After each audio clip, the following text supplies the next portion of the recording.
àwọn àwo ni wọ́n fẹ́ pa Mudirul Markaz. Kí nìdí tán fẹ́ fi pa Mudirul Markaz?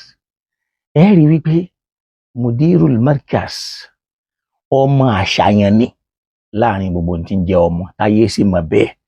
Gbogbo ọmọ kí o Sheikh Adama ló jẹ́ àmọ̀ bẹ́ẹ̀. Fọdílátù Sheikh Muhsin ló jẹ́ àmọ̀ bẹ́ẹ̀. Èédú Fọdílátù Jẹrìjísà àkọ́dó jẹ́ àmọ̀ bẹ́ẹ̀. Fọdílátù Sheikh Abdulatif Amúni jẹ́ àmọ̀ bẹ́ẹ̀. Wọ́n jẹ́ àmọ̀ bẹ́ẹ̀. Gbogbo wa náà la sì mọ ìtàn báwo ni Sheikh Adama ti kó wọn tó pè wọ́n ní Habibi. Ó yé Maulana, ó sì yé àwọn àtọ́lọ́. Ọmọ tí wọ́n dá ronú lọ́tọ̀ torí pé wọ́n ti mọ ọ̀la, wọ́n sì mọ tí ó kángun. Wọ́n wá ń tọ́jú rẹ̀ pamọ́ nítorí kí wọ́n má lè ṣe inú ṣùtà. Ẹ rí pé Nabiyullahi Yaqubu alayhi salam, ẹ wo ohun tó ṣẹlẹ̀ láàrin ẹ̀ wa bayna abna'ihi. Tí Yusufu ti jẹ́ ó mọ̀ wípé Yaqubu ti mọ̀ tí Yusufu ó dà láàrin gbogbo ọmọ. Ọmọ sì lálàá, ó sì jẹ́ ó yẹ pé inni ra'aytu ahada ashara kawkaban wash-shamsa wal-qamara ra'aytuhum li sajidin. Gbogbo àwọn tó kù ní ọ̀fẹ́ ó ṣe. Yaqubu sì sọ fún Jọ́nà pé la taqsus ru'yaka ala ikhwatik fayaqidu laka kaydan. Eléyìí ni Sheikh Adama rí lára Mudirul Markaz al-Hal tí wọ́n fi ń tọ́jú ẹ pamọ́ látara káwọn èèyàn má lè fojú sí lára. Gẹ́gẹ́ bí ẹ̀kọ́ tán kọ́ lára Ànábì Yaqubu ni. Wọ́n fẹ́ kí irun tó ṣẹlẹ̀ sí Yusufu lójú ayé Yaqubu kó ṣẹlẹ̀ sí Sheikh Habibillah lójú ayé àwọn. Ẹ sì rí wípé oríṣiríṣi ara làwọn èèyàn ti dá. Ni mo fi ń béèrè wípé kí ni ẹ̀ṣẹ̀ Mudirul Markaz? Kí ni ẹ̀ṣẹ̀ Sheikh Adam? Àkọ́kọ́ ni pé Sheikh Adam ní ikhlas kọjá gbogbo àfà. Sheikh Adam sáré kí gbogbo ayé ọmọ ọlọ́mọ ó lè dá. Bí ìgbà tí ò ráyè tàwọn mẹ́, Ọlọ́run wá dé pẹ̀lú Sheikh Adam. Sheikh Adam ò rí ọmọ kéwú kan lọ́mọ kéwú, Sheikh Adam rí wọn lọ́mọ. Sheikh Adam náà sì ti ṣàlàyé sínú tírà wípé àwọn kan ń bẹ nínú ọmọ kéwú ọ̀tá Sheikh Adam ni wọ́n. Ṣé wá rá àwọn tí wọ́n jọ́ta nì níjọ́ tí Sheikh Adam dé tó bẹ̀rẹ̀, wọn àmọ́ bí Sheikh Adam ṣe pinlẹ̀ wàhálà, wọn àmọ́ bó ṣe rí wàhálà, wọn àmọ́ bó ṣe rí fìtínà. Ẹ wo wàhálà Maulana Sheikh Adam nílùú Abẹ́òkúta tí ò fẹ́ sèso. Kí bàbá tó tún ṣèrìn àjò wá sílùú Agége níjọ́ tágége wà ní oko. Tí wọ́n ń sọ fún wa ń jọ́nà pé gbogbo ilé tí ń bẹ lágége kò ju 6 lọ torí inú agéjù ni. Maulana Sheikh Adam wọ́n sì gbé bẹ́ẹ̀. Ẹni tó sì kọ́kọ́ ṣe wọ́n lálejò ní ọ̀nà wọ́n ní Alhaji Yunus ni pẹ̀lú búrẹ́dì àti mílíkì. Orúkọ tí wọn náà ò sì parẹ́. Látìgbà náà Sheikh Adam bẹ̀rẹ̀ ogun, wọ́n já ogun ìlú, wọ́n já ogun àdúgbò, wọ́n já ogun ti lọ́rin. Ogun ò jẹ́ jòkó ńlọrin. Nígbà Ọlọ́run fẹ́ gbé Sheikh Adam jókòó, ọba àlọ́yìn náà ló sọ pé wá Darul Ulum kalẹ̀. Ulúùmù yẹn ló wà ń bẹ̀ dọ́là yìí. Ulúùmù yẹn ògo kan ní fún gbogbo nǹkan pè ní lọ́rin lọ́dọ̀ Sheikh Alim.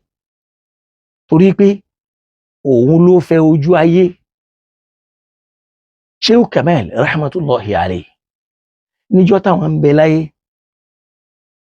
àti Sheikh Adam wọ́n ríra wọn lọ́ta, wọ́n sì múra wọn lọ́ta. Kó wá ń ṣayé lọ ní ayé sì ń dùn, wọ́n sì ń gbà fúnra wọn débi àgbàjì. Àmọ́ àwọn ọmọ kéwú tí wọ́n ní ikhlas, wallahi gbogbo wọn ni bàbá gbìyànjú tí wọ́n ti dángájíà kan lè jókòó ti àwọn.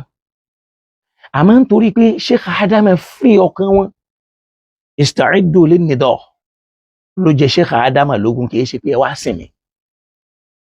Ọ̀pọ̀ wọn ni ò fẹ́ dúró. Pé àwọn ò lè dúró, èlò la máa rí, èlò la máa gbà. Kódà rí nínú wọn tí wọ́n já wọn ti wá, tí bàbá ń fi owó oṣù méjì san owó oṣù kan fún Maulana Sheikh Abdulatif Amúni rahimahullah. Owó oṣù méjì ni bàbá fi ń san owó oṣù fáwọn nìkan kan lè jókòó. Torí pé tó bá ku ìṣẹ́jú mẹ́wàá kí bàbá lọ òde, kò sí tí wọ́n fẹ́ kọ bó ti pọ̀ tó tí Sheikh Amúni ò ti há sórí. Wọ́n sì wà ní Tani Ìdádí tí wọ́n ti jẹ́ Naqibu Ruwaq. níbi tọ́lọ́ ń kẹ́ wọn dé pẹ̀lú agbárí, tọ́lọ́ ń kẹ́ wọn dé pẹ̀lú ìmọ̀. Tí wọ́n bá sì kéwú tán abẹ́ lọ́kà tí wọ́n bá ti kó tírà sí ó tún dọ̀la.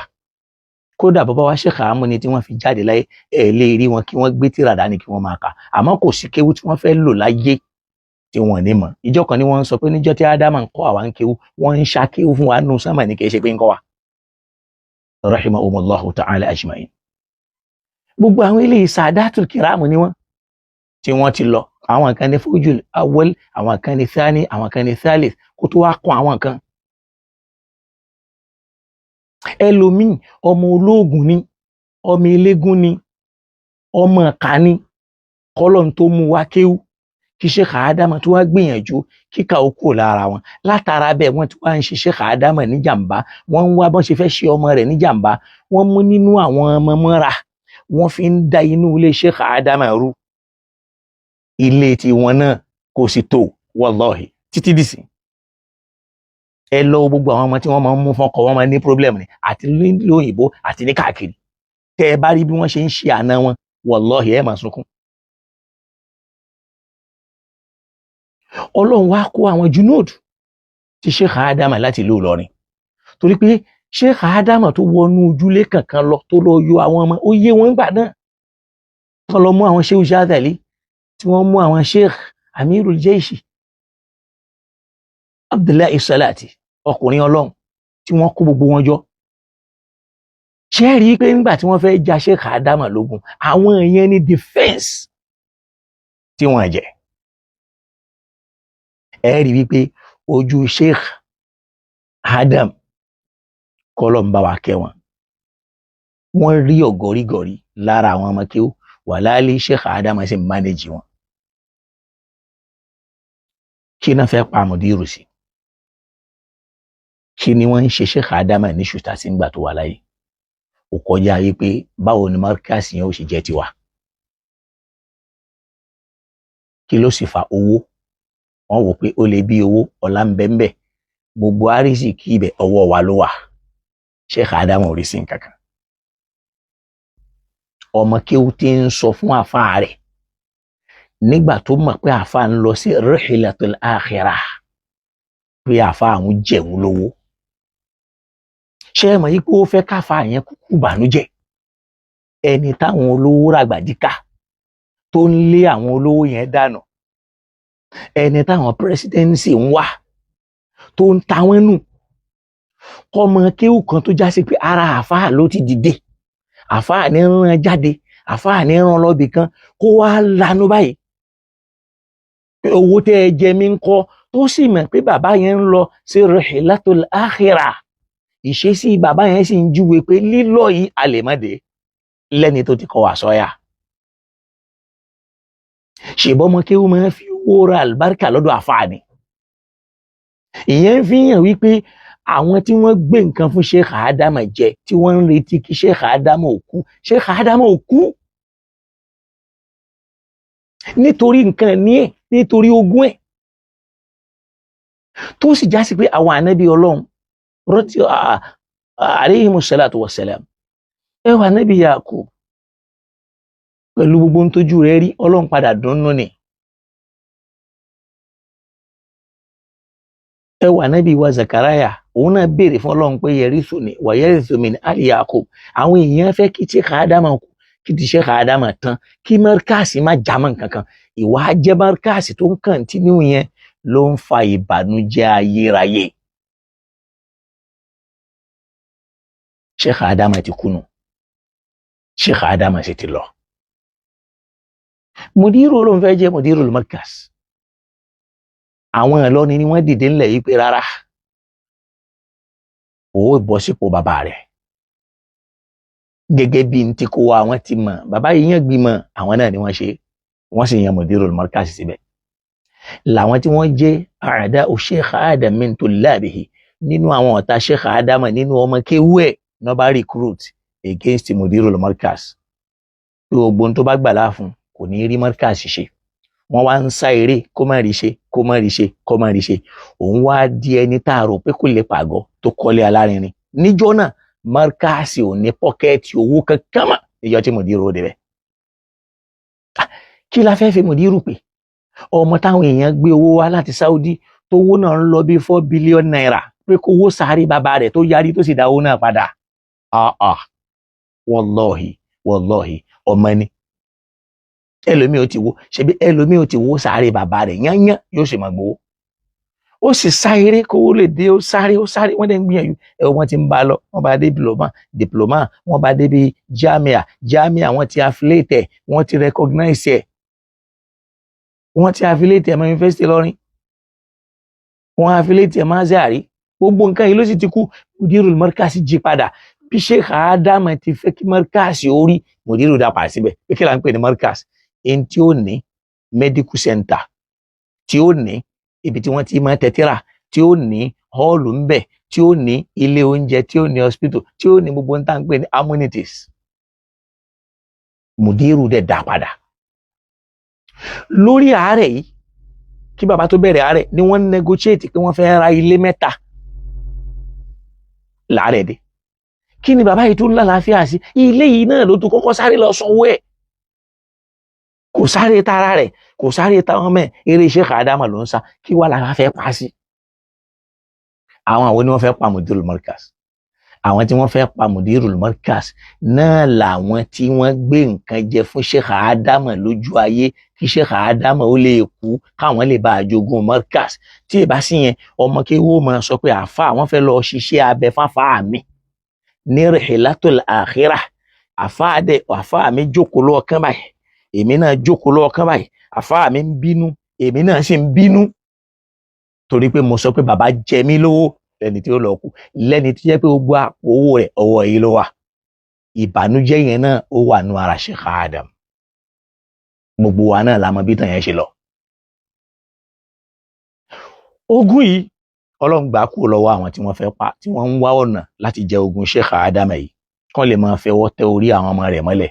Recruit ni against Markaz, against Mudir, wọ́n dáàrin gbogbo àwọn ọmọ Sheikh Adam rú. Ọlọ́run ó sì dáàrin àwọn ọmọ tí yín náà rú ńgbà tẹ́ bá kú, gbogbo yín tẹ́ wà ń díẹ̀. Àmọ́ 1 in a million ní Sheikh Habib ó dúró pé iṣẹ́ bàbá wọn ò ní bàjẹ́. Alhamdulillahi Rabbil Alamin. The success today is giving them headache and is killing their heart.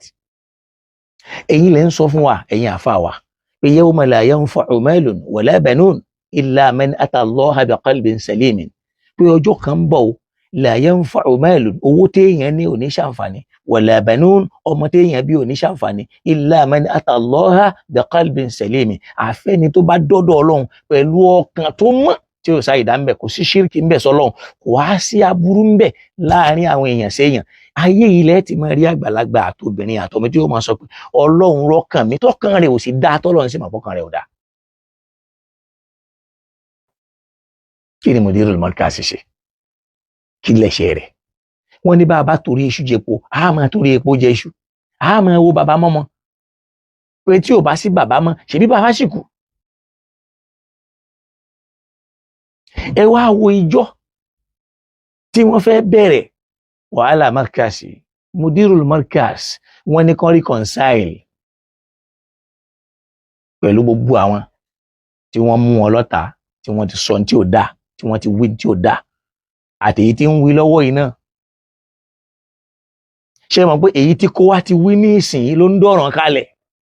Tẹ́lómìn náà ti bú Sheikh Adam, tẹ́lómìn náà ti sọ̀rọ̀ sí Sheikh Adam nínú àwọn ọmọ kéwù Sheikh Adam.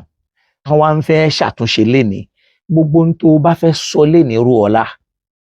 Ìwọ tó ń sọ pé ṣẹ̀bẹ́ nìkan ti bú Sheikh Adam rí, ìwọ ti bú Sheikh Adam, ìwọ náà ti ń bú Sheikh Adam lọ́wọ́. Wa qulu qawlan sadida, ayna as-sadidu min al-qawli fikum yuslih lakum a'malakum. Tàlé wọ́n lè máa yẹ̀yẹ́ bàbá rẹ̀ tí ó gbà. Mọ́yé ìgbà táwọn kan yẹ̀yẹ́ Sheikh Adam kiri pé Adam, mo ti kọjá ibi tá Adam wà, ọmọ kéwú ń sọ bẹ́ẹ̀ fún Adam. Tí ó sì tún ń fẹnu yẹ̀yẹ́ olórí ẹbí ilé Adam. Tí ó tún máa lárúkọ ọmọ lórí. Ọmọ 80 lárúkọ ọmọ bàbá 96 lórí. Kò sí láì fi inú ẹ̀. wọ́n wá yẹpẹrẹ lé Sheikh Adamu tán yányá wọ́n sì ń faṣọ yá ń bẹ Ọlọ́run sì ń daṣọ bò padà látara pé Ọlọ́run fi Mudirul Markaz síbẹ̀. ẹ wá wò gbà tó fẹ́ bẹ̀rẹ̀ ètè àwọn tí wọ́n jẹ́ rìkúrútù yìí ni bàbá yìí fẹ̀mí sí lára wípé ẹ jẹ́ kí nǹkan ó da kó gun omi ó sì gbà wọ́n padà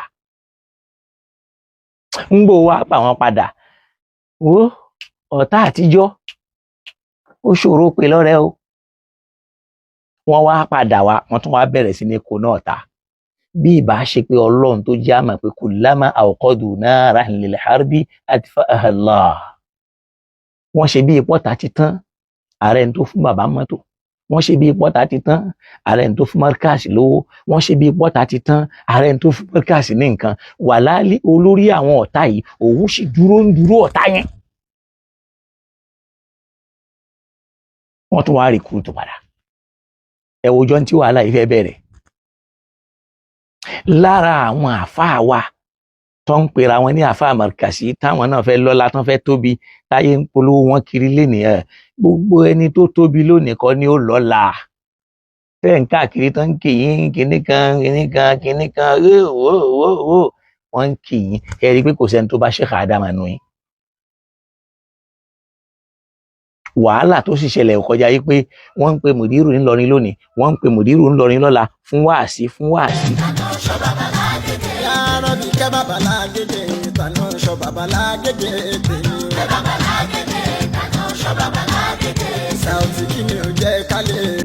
àwọn àwo ni wọ́n fẹ́ pa Mudirul Markaz kí nìdí tí wọ́n fẹ́ fi pa wọ́n kí sì ní ẹ̀ṣẹ̀ wọn tí bàbá náà gbà lọ́wọ́ wọn. pàápàá gbogbo wa náà ló hàn sí a sì mà tó clear sí wa wípé Ọlọ́run fúnra ẹ̀ jẹ́ kó yé wa nínú Al-Qur'an am yahsuduna an-nasa ala ma atahumullahu min fadlihi ẹ máa takò àwọn èèyàn ẹ máa dìtẹ̀ wọn lórí ntọ́lọ̀ ń ṣe fún wọn látọ̀dọ̀ Ọlọ́run nínú ọlá Ọlọ́run tọ́lọ̀ máa fi dá Sheikh Adamu lọ́lá. Allahu subhanahu wa ta'ala هو الذي فضل الإلوري بالعلم وفضله بالجهاد وفضله بكل ما فضله من كل شيء. Ọlọ́run ló máa dá Al-Ilori lọ́lá pẹ̀lú ìmọ̀ pẹ̀lú àlàyé pẹ̀lú bẹ̀rù Ọlọ́run pẹ̀lú gbogbo ohun tọ́lọ́run fi kẹ́ wọn náà. wal-Ilori niyyatuhu khalisatun liwajhillah. Ilori àníyàn wọn dáa ló fi ń já sí gbogbo ohun tó Ìlọrí ń ṣe ibtigha'an liwajhillah wọ́n ṣe nítorí àtìrí ọ̀nà Ọlọ́run. àkọ́kọ́ àwọn tó kojú bàbá ní wípé Èkó nílùú ọ̀làjú ni wọ́n máa gbé Markaz sí tó fi ń jẹ́ kọ̀tà rẹ̀. Sheikhuna Kamaluddin ọlọ́ba wa kẹwọn àwọn náà láwọn ọmọ kéwù Ìlọrin wọn tẹ̀dó sí nítorí pé ládàbí pọ̀ nílọrin ládàbí ó pọ̀ lẹ́kọ̀ọ́ tó Ìlọrin.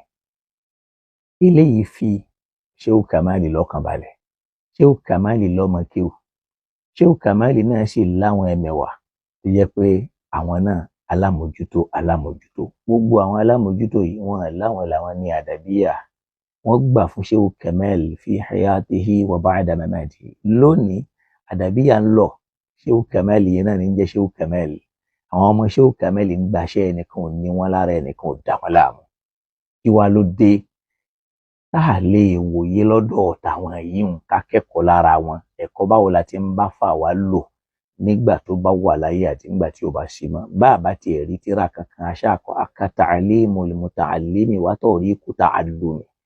ìbéèrè tó yẹ ká máa bira wa léèrè ni pé limadha ta'allamna wa ma fadlu ilmina idha lam yufidna kulla ma nata'allamu. kí ló dé tá a kẹ́kọ̀ọ́ kí wá ní bàbára pàápín pé ẹ̀kọ́ náà akọ kí láǹfààní ẹ̀. idha lam yufidna kulla ma nata'allamu aw idha lam yufidna tí ò bá ti lè ṣàǹfààní fún wa kullu ma nata'allam lam yufidna kullu ma nata'allam gbogbo ń tá a kọ́ yẹn kó wá ṣàǹfààní ń bẹ àtọmọ kékeré àtàgbàlagbà. níjẹ́ wo la rí àdàbíyà kan tó wá bọ́ọ̀tà tó ń bu Sheikh Adamu àbí Sheikh Kamal àbí níjẹ́ wo la rí àdàbíyà kan tó bọ́ọ̀tà tó ń bu ẹni tí ń jẹ́ khalifa Sheikh Kamal ọ̀dọ̀ Markaz náà lẹ́ẹ̀tìrì gẹ́gẹ́ bí wípé Sheikh Adamu ó gbà kó wá láàyè ista'iddu lin-nida. ọjọ́kùn kan sì sọ fún wa wípé allimuhu rimayata kulla yawmin walamma ishtadda sa'iduhu ramani ẹni tí mò ń kọ́ bí wọ́n ti máa ta fà mò ń kọ́ bọ́fà ó ṣe dùn lọ́wọ́ mò ń kọ́ bí ó ṣe máa fà á ta fún ta rẹ̀ àmọ́ níjọ́ tọ́wọ́ rẹ̀ wá dúnlẹ̀ tán èmi ló wá ta lọ́fà ọ̀rọ̀ Sheikh Adam àti ọ̀pọ̀lọpọ̀ àwọn ọmọ kéwu oníjàmbá bó ti rí nìyẹn. tẹ́ bá wa ṣí ètò yẹn ẹ ní pàdánù ọmọláyé àti lọ́run ọlọ́run ó sì máa ṣí ẹ̀ oore fún yín láwọn oore tó ní agbára tó já sí pé ẹ̀yin náà ó máa wò pé ṣé mi náà lọ́lọ́run ṣoore tó tó báyìí fún bí yóò ti rí náà bí akil ayyil qayyum alladhi la ta'khusuhu sinatun wala nawm.